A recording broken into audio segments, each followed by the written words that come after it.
152 વર્ષ બાદ દુર્લભ સંયોગમાં આવી રહી છે 15 ફેબ્રુઆરી 2026ના રોજ મહાશિવરાત્રિ ભગવાન ભોળાનાથજીની કૃપાથી આ 6 રાશિ પર થશે ધનવર્ષા અને આ રાશિના લોકોને કરોડપતિ ધનવાન બનતા સ્વયં વિધાતા પણ રોકી શકશે નહીં।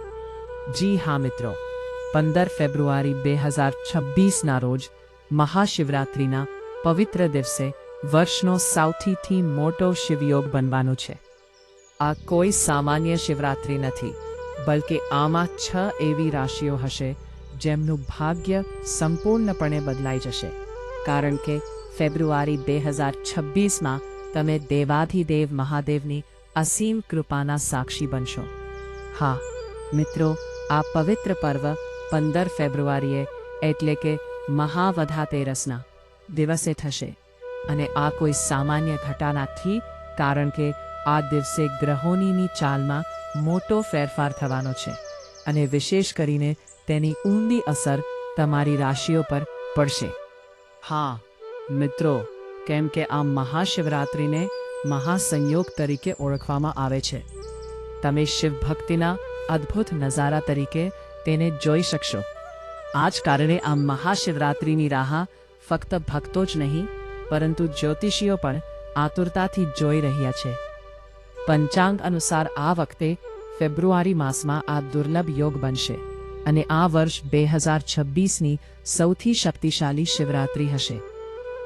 મિત્રો, મહાશિવરાત્રિના શુભ મુહૂર્ત પહેલાથી જ ભક્તિમય વાતાવરણ શરૂ થઈ જશે, તેમજ આ સમયગાળા ડ્યુરિંગ શિવ આરાધનાથી દરેક સંકટ દૂર થઈ છે। તો ચાલો જાણીએ કે વર્ષ 2026ની આ મહાશિવરાત્રિની ચોક્કસ તારીખ અને સમય શું હશે। ત્યારબાદ હું તમને જણાવીશ કે ભગવાન ભોલેનાથની કૃપાથી 12 રાશિઓમાંથી કઈ 6 ભાગ્યશાળી રાશિઓ હશે જેમનું ભાગ્ય આ દિવસ બાદ ચમકવાનું, એટલે કે આ સમય તેમના ભાગ્યના ઉદયનો સમય ગણાશે અને ભગવાન ભોલેનાથની કૃપા તેમના પર થશે અને જે વ્યક્તિ પર ભોલેનાથની નજર પડી જાય તેનું ભાગ્ય બદલાઈ જાય છે, તેના તારા ચમકવા લાગે છે। તેથી હું તમને હાથ જોડીને વિનંતી કરું છું કે આ વિડીયો સંપૂર્ણ જોજો, એક પણ ક્ષણ ચૂકશો નહીં। તમારા બધા કામ બાજુએ મૂકીને 10થી 15 મિનિટનો સમય કાઢીને આ વિડીયો ધ્યાનથી જોઈ લો, કારણ કે 15 ફેબ્રુઆરીએ આવનારી આ શિવરાત્રિ સામાન્ય નથી, પરંતુ અત્યંત વિશેષ અને શક્તિશાળી પર્વ તરીકે જોવા મળશે। આ દરમિયાન બ્રહ્માંડમાં સકારાત્મક ઊર્જાનો સંચાર થશે અને આ સમયે 12 રાશિઓમાંથી કેટલીક એવી નસીબદાર રાશિઓ છે જેમનું ભાગ્ય આ શિવરાત્રિ બાદ બદલાઈ જશે। તેથી હું તમને વિનંતી કરું છું કે કોમેન્ટ સેક્શનમાં જય ભોલે ભોલેનાથ, હર હર મહાદેવ લખો અને મને જણાવો કે તમે આ વિડીયો ક્યાંથી જોઈ રહ્યા છો, તમારું નામ શું છે અને તમારું સ્થળ કયું છે। શક્ય હોય તો કોમેન્ટ સેક્શનમાં તમારી જન્મ તારીખ અને રાશિ પણ લખી દો। તમારી રાશિ અનુસાર જે અલગ ઉપાય કરવાની જરૂર હશે તે હું તમને કોમેન્ટ સેક્શનમાં જવાબ આપીને જણાવીશ। તો ચાલો હવે હું તમને એક પછી એક સંપૂર્ણ માહિતી આપું કે મહાશિવરાત્રિનું પૂજન મુહૂર્ત શું હશે, 4 પ્રહરની પૂજા ક્યારથી ક્યાર સુધી રહેશે અને તેની ધાર્મિક તેમજ જ્યોતિષીય અસર શું હશે। તો મિત્રો, ભારતીય સમય અને પંચાંગ અનુસાર આ મહાશિવરાત્રિ 15 ફેબ્રુઆરી 2026ના રોજ ઉજવાશે। આ એ પવિત્ર દિવસ હશે જ્યારે શિવ અને શક્તિનું મિલન થયું હતું, તેથી તેની અસર સમગ્ર વિશ્વ પર પડશે અને ખાસ કરીને ભક્તોમાં નવો ઉત્સાહ જોવા મળશે। મિત્રો, જ્યોતિષીઓનું કહેવું છે કે જ્યારે નક્ષત્રો અને ગ્રહો એક વિશેષ સ્થિતિમાં આવે છે ત્યારે આધ્યાત્મિક શક્તિનો ઉદય થાય છે અને આ અદ્ભુત પર્વને મહાશિવરાત્રિ કહેવામાં આવે છે। તો હવે જાણીએ કે આ વર્ષની સૌથી પ્રભાવશાળી શિવરાત્રિનો સમય શું હશે। તો ભારતીય સમય અનુસાર નિશ્ચિત કાળની પૂજા મધ્યરાત્રિએ શરૂ થશે અને ભક્તો આખો દિવસ ઉપવાસ અને આરાધના કરી શકશે. મિત્રો, મહાદેવના આશીર્વાદથી જીવનના અંધકાર દૂર થશે અને સુખ શાંતિનો સંચાર થઈ શકે છે. હા પ્રિય દર્શકો, હું તમને વિનંતી કરું છું કે આ વિડીયોને લાઈક કરો અને તમારા પડોશીઓ અને સગા સંબંધીઓ સુધી આ માહિતી વધુમાં વધુ શેર કરો. જો કોઈ વ્યક્તિ મુસીબતમાં હોય તો તેને પણ આ વિડીયો શેર કરો, કારણ કે ભગવાન શિવની કૃપાથી તેમના મુશ્કેલીઓ દૂર થઈ શકે છે. હું તમને કેટલાક ખાસ ઉપાય પણ જણાવીશ જેનાથી તમે ગ્રહદોષથી બચી શકો. સાથે જ હું તમને જણાવીશ કે તે કઈ 6 ભાગ્યશાળી રાશિઓ છે જેમનું ભાગ્ય આ મહાશિવરાત્રિ બાદ બદલાઈ જશે. મિત્રો, ધાર્મિક દ્રષ્ટિએ અત્યંત પવિત્ર એવી આ શિવરાત્રિમાં જ્યારે ચંદ્રમા શિવજીના મસ્તક પર બિરાજમાન હોય છે ત્યારે આ દૃશ્ય અત્યંત અદ્ભુત અને અલૌકિક લાગે છે. તેથી હું તમને જણાવવા માંગુ છું કે આ વખતની શિવરાત્રિ સમગ્ર ભારતમાં ધામધૂમથી ઉજવાશે ભક્તો. તેથી આ વિડીયોને અંત સુધી જરૂર જુઓ, દરેક કામ બાજુએ મૂકીને, કારણ કે આ મહામાસની 13મી રાત અત્યંત ખાસ હશે. આ મહાશિવરાત્રિ ખાસ કરીને 6 રાશિઓ માટે ભાગ્યના પરિવર્તનનું કારણ બનશે છે. જી હા, કારણ કે ભગવાન ભોલેનાથનો વિશેષ આશીર્વાદ આ રાશિઓ પર વર્ષે. હવે ભગવાન શિવની કૃપાથી તેમના જીવનના દુઃખ, પીડા, કષ્ટો નાશ પામશે અને તેમના જીવનમાં ધન, સુખ અને સમૃદ્ધિનો વરસાદ થશે અને તેમના તારા ચમકવા લાગે છે.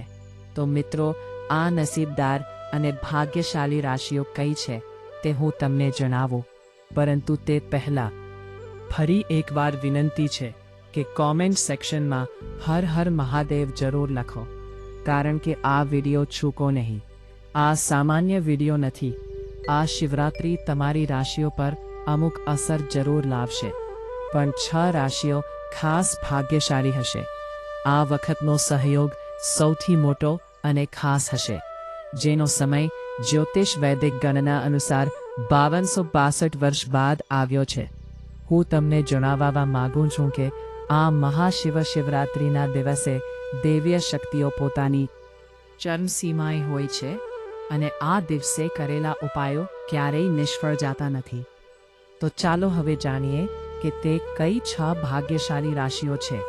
મિત્રો, તમે બધા જાણો જ છો કે હિન્દુ ધર્મમાં અનેક દેવી દેવતાઓની માન્યતા છે, પરંતુ આ બધામાં સૌથી મોટું નામ ભગવાન ભોલેનાથનું છે અને તેમના મસ્તક પર ચંદ્રદેવ વિરાજમાન છે.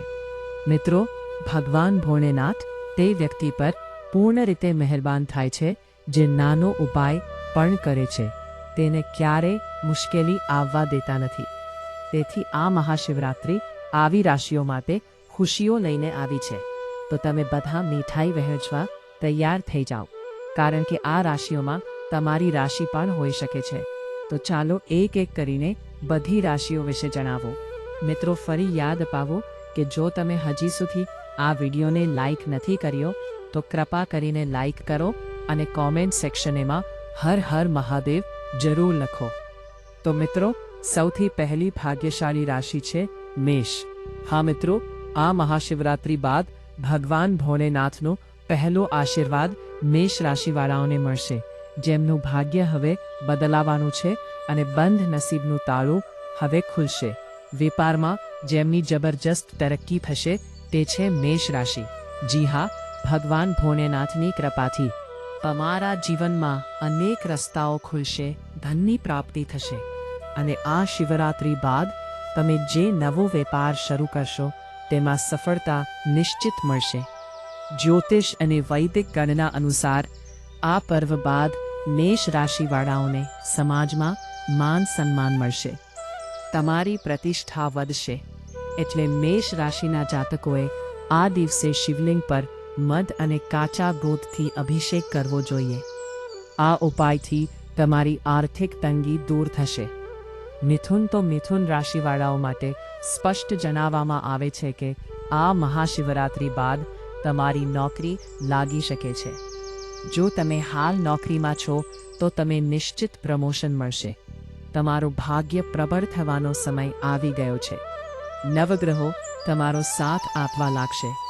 મિથુન રાશિવાળા ના ફસાયેલા પૈસા હવે નીકળશે. ભગવાન ભોલેનાથની કૃપાથી જીવનમાં સકારાત્મક બદલાવ આવશે. મિથુન રાશિવાળાઓએ શિવરાત્રિની રાત્રે શિવલિંગ પર શેરડીનો રસ અર્પણ કરવો જોઈએ, જેનાથી તમારા અટકેલા કાર્યો જલ્દી પૂરા થશે. હા મિત્રો, આગળની રાશિ છે કન્યા. કન્યા રાશિવાળાઓને હું કહેવા માંગુ છું કે હવે ભગવાન ભોલેનાથનો આશીર્વાદ તમારા પર પ્રબળ થવાનો છે. તમારા વિરોધીઓ ઘૂંટને ટેકશે. તમારી વિદેશ યાત્રાના યોગ બની રહ્યા છે. લાંબા સમયથી જે સંતાન પ્રાપ્તિની ઈચ્છા હતી તે પૂર્ણ થશે. કન્યા રાશિના જાતકોએ આ દિવસે મહાદેવને બિલીપત્ર પર ચંદનથી ઓમ નમઃ શિવાય લખીને 21 પાન અર્પણ કરવા જોઈએ. અનુસંધાનથી સંતાન અને સુખની પ્રાપ્તિ થશે. મિત્રો, જો તમે ધનુ રાશિના છો તો ધનુ રાશિના જાતકોને બીમારીમાંથી મુક્તિ મળે. આ શિવરાત્રી બાદ તમારી સંપત્તિના પ્રશ્નો ઉકેલાશે. તમારા વિરોધીઓ હવે મિત્ર બનવાની કોશિશ કરશે और ઘરમાં બરકત થશે. ધનુ રાશિવાળાઓએ આ દિવસે શિવલિંગ પર કેસરયુક્ત દૂધ ચઢાવવું જોઈએ. આ ઉપાયથી તમારા ભાગ્યના દ્વાર ખુલી જશે. મિત્રો, આથી જે હું તમને કહું છું કે કોમેન્ટ સેક્શનમાં અમારી કુંડલી લખી દો. આગળની રાશિ છે વૃશ્ચિક. તો તમારે જણાવી દીધી છે કે તમારું પારિવારિક જીવન હવે સુધરવાનું છે. ધન અને આત્મવિશ્વાસમાં વૃદ્ધિ થશે. કરિયર કે વ્યવસાયમાં ઉન્નતિ દેખાશે. મહાદેવની કૃપાથી જીવનના દરેક ક્ષેત્રમાં વૃદ્ધિ મળશે. વૃશ્ચિક રાશિના જાતકોએ આ દિવસે શિવલિંગ પર લાલ ફૂલ અને ધતુરો અર્પણ કરવો જોઈએ, જેનાથી શત્રુઓનો નાશ થશે અને વિજય પ્રાપ્ત થશે. જી હા પ્રિય મિત્રો, આગળની રાશિ છે મકર. મકર રાશિવાળાઓ માટે જીવનમાં ખુશીઓનું આગમન થવાનું છે. સંબંધો મજબૂત થશે. વેપારમાં પ્રશંસા થશે. અને આ મહાશિવરાત્રિ પર્વ તમારા માટે વરદાન સાબિત થશે. મકર રાશિના જાતકોએ ભગવાન શિવને અષ્ટગંધ અર્પણ કરવું જોઈએ અને શિવ ચાલીસાના પાઠ કરવા જોઈએ. આથી તમારા જીવનમાં સ્થિરતા અને સંપત્તિ આવશે.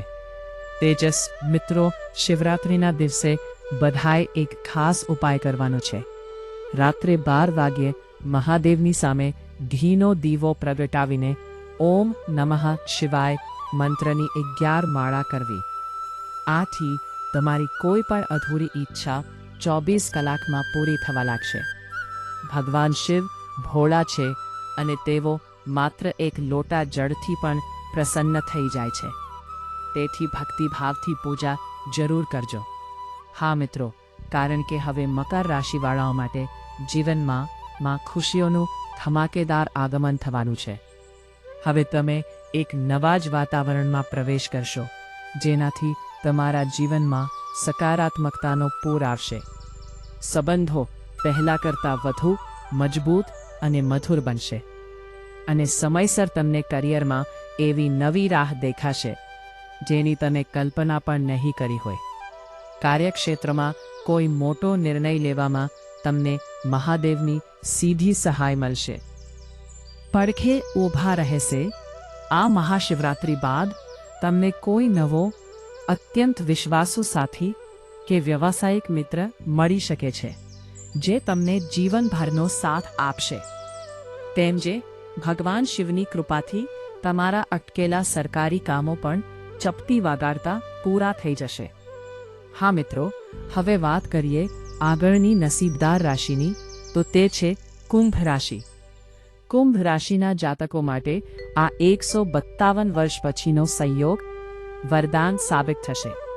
તમારા ભાગ્યમાં હવે રાજયોગ શરૂ થવા જઈ રહ્યું છે. શનિદેવની કૃપા અને મહાદેવના આશીર્વાદથી તમારા જે કામ વર્ષોથી અટકેલા હતા તે હવે ગતિ પકડશે. આ મહાશિવરાત્રિ બાદ તમને વિદેશ જવાની તક મળી શકે છે, અથવા તો વિદેશી સ્ત્રોતથી મોટો ધનલાભ થઈ શકે છે. સાહસમાન તમારું કદ અને પદ બંને વધશે. તમારે આ દિવસે ભગવાન શિવને કાળા તલ મિશ્રિત જળ અર્પણ કરવું અને ઓમ નમઃ શિવાય મંત્રનો જાપ કરવો. મિત્રો, આ ઉપાયથી તમારા જીવનના તમામ કષ્ટો નાશ પામશે. ત્યારબાદ આવે છે મીન રાશિ. તો મીન રાશિવાળાઓ માટે આ શિવરાત્રિ ધન અને સમૃદ્ધિની હેલી લાવશે. જો તમે લાંબા સમયથી દેવામાં ડૂબેલા હો અથવા આર્થિક તંગી અનુભવતા હો તો હવે તમારો ગોલ્ડન ટાઈમ શરૂ થઈ છે. જી હા, કેમ કે ભગવાન ભોલેનાથની કૃપાથી તમને અચાનક લોટરી કે વારસામાં મળેલી મિલકતથી મોટો ફાયદો થઈ શકે છે. સંતાન પક્ષ તરફથી તમને ખૂબ જ સારા સમાચાર મળશે જે તમારી ખુશીઓમાં 4 ચાંદ લગાવી દેશે. મીન રાશિના જાતકોએ મહાશિવરાત્રિના દિવસે શિવલિંગ પર પીળા ફૂલ અને કેસરવાળું દૂધ અર્પણ કરવું જોઈએ. આનાથી તમારી આધ્યાત્મિક શક્તિ વધશે અને ઘરમાં સુખ શાંતિ જળવાઈ રહેશે. જી હા પ્રિય મિત્રો, હવે પછીની રાશિ છે તુલા. તો પ્રિય તુલા રાશિના જાતકો માટે આ સમય પ્રેમ અને વૈભવી જીવનનો રહેશે. જો તમારા લગ્ન જીવનમાં તણાવ હતો અથવા પ્રેમ સંબંધોમાં મુશ્કેલી હતી તો મહાદેવના આશીર્વાદથી બધું જ થાળે પડી જશે. નવું વાહન કે નવું મકાન ખરીદવાના તમારા સપના હવે હકીકત બનશે. વેપારમાં નવી ભાગીદારીથી તમને મોટો નફો થવાના યોગ છે. તુલા રાશિના જાતકોએ આ દિવસે શિવલિંગ પર દહીં અને સાકરનો અભિષેક કરવો. આ ઉપાયથી તમારે લક્ષ્મીય જીવનમાં દિન પ્રતિદિન વધારો થશે અને લક્ષ્મીજીની કૃપા તમારા પર થશે. ત્યારબાદની ભાગ્યશાળી રાશિ છે સિંહ. સિંહ રાશિના જાતકો જેઓ વહીવટી સેવા કે રાજકારણ સાથે જોડાયેલ છે તેમને આ મહાશિવરાત્રિ બાદ અંધારી સફળતા મળશે. તમારો પ્રભાવ અને વર્ચસ્વ એટલું વધશે કે દુશ્મનો તમારી સામે જોવાની પણ હિંમત નહીં કરે. કોર્ટ કચેરીના કેસમાં તમારો વિજય નિશ્ચિત છે. તમારે મહાશિવરાત્રિની રાત્રે શિવલિંગ પાસે શુદ્ધ ઘીનો દીવો પ્રગટાવીને શિવ મહિમન સ્તોત્રનો પાઠ કરવો. આનાથી તમારી બધી જ મનોકામનાઓ પૂર્ણ થશે અને તમે રાજા જેવું જીવન જીવશો. પ્રિય મિત્રો, આ 15 ફેબ્રુઆરી 2026મી મહાશિવરાત્રિ એ કોઈ સામાન્ય રાત નથી. આ રાત્રે બ્રહ્માંડની ઊર્જા પૃથ્વી પર સૌથી વધુ હોય છે. ખાસ કરીને ગર્ભવતી સ્ત્રીઓ, બાળકો અને વૃદ્ધોએ પણ આ દિવસે ભોલેનાથની આરતીમાં ભાગ લેવો જોઈએ. પિતૃપક્ષની જેમ જ શિવરાત્રિ પણ પૂર્વજોના આશીર્વાદ મેળવવાનો ઉત્તમ સમય છે. જે ભક્તો આ દિવસે સાચા મનથી શિવ આરાધના કરશે તેમને કરોડપતિ બનતા કોઈ રોકી શકશે નહીં. તો પ્રિય મિત્રો, જો આજનું રાશિફળ અને માહિતી ઉપયોગી લાગી હોય તો કૃપા કરીને કોમેન્ટમાં તમારી રાશિનું નામ લખજો, વિડીયોને લાઈક કરજો અને અમારી ચેનલ સબસ્ક્રાઇબ કરવાનું ભૂલશો નહીં. હા મિત્રો, તો અત્યારે જ આ કોમેન્ટ સેક્શનમાં હર હર મહાદેવ લખી તમારી હાજરી નોંધાવો અને આ વિડીયોને તમારા 10 મિત્રો સુધી શેર કરો જેથી તેમનું પણ કલ્યાણ થાય. ભગવાન ભોલેનાથ સૌનું મંગળ કરે. જય શ્રી કૃષ્ણ, જય માતા લક્ષ્મી, હર હર મહાદેવ.